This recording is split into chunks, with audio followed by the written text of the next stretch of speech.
মরুদেশের মরুর টান রায়কে নিয়ে কি বলবেন? আপনার মেয়ে এত বড় সাফল্য কি বলবেন? নমস্কার, আমি প্রথমে যেটা বলতে চাইবো, ছোট থেকে মেয়ে আবার অনেক স্ট্রাগল করেছে, তার সাথে আমিও অনেক অবশ্যই পরিশ্রম করেছি। যে একটা মা হয়ে যা যা করণীয় আমি সবটাই করেছি ওর জন্য। তো আজকেও সাকসেস দেখে যে আমি যে পরিশ্রমটা, বা আমার ফ্যামিলি, আমার দুই ভাই, একটা হলো পাপ্পু, একটা হলো উজ্জ্বল, এরা অনেক করেছে আমার ফ্যামিলির জন্য, আমার ছেলে মেয়ের জন্য অনেক করে, স্ট্রাগল করে ওরাও, এখন পর্যন্ত করে যাচ্ছে, যে আসতে পারতাম না। তো আজকে মেয়ের কি বলে, একটা ছোট ঘরে ভাড়া থাকতাম, সেই ভাড়া ঘর থেকে মেয়ে আজকে কি বলবো, অনেক কষ্টে ওকে পরিশ্রম করে মেয়েটা জোগাড়, চান্স পেত না, যে একটুখানি ওকে প্র্যাকটিস করার মতন জায়গা ছিল না, সেই জায়গা থেকে আজকে আমার মেয়ে এই জায়গায়, যাই হোক একটা ছোট কুড়ে ঘর এখন হয়েছে আছে। তো আমি তো খুব খুশি, হ্যাপি। আমি এটাই চেয়েছিলাম, মা তুই আমার একটা ইন্টারন্যাশনাল সার্টিফিকেট আর মেডেল মা তুই এনে দে। ও এতটা যে এনে দেবে সেটা আমি ভাবতে পারিনি। তো মা হয়ে আমি খুব গর্বিত। এই এই বয়সেই একজন পড়ুয়াকে একজন শিক্ষানবিশকে সামলাচ্ছে।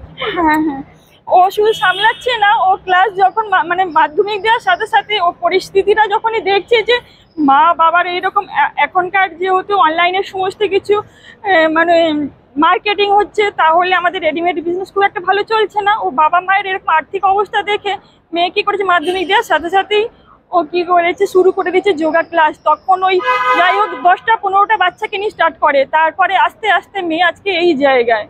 তো বলবো কি, মেয়ে ওই নিয়ে জন্য ও বলতে চায় কি, হয়তো মা আমি যদি কোনোদিনও একটা জব ও পেয়েওছে, তো সেইখানে বলে কি, মা আমি ওই বাচ্চাদেরকে কখনো ছেড়ে আমি কিছু করতে পারি না, যেহেতু ওদের জন্য আজকে আমি এই জায়গায় মা, তার জন্য ও ভাইয়ের পুরো খরচ, পুরো ফ্যামিলির ও চালাচ্ছে এখন পুরো একদম।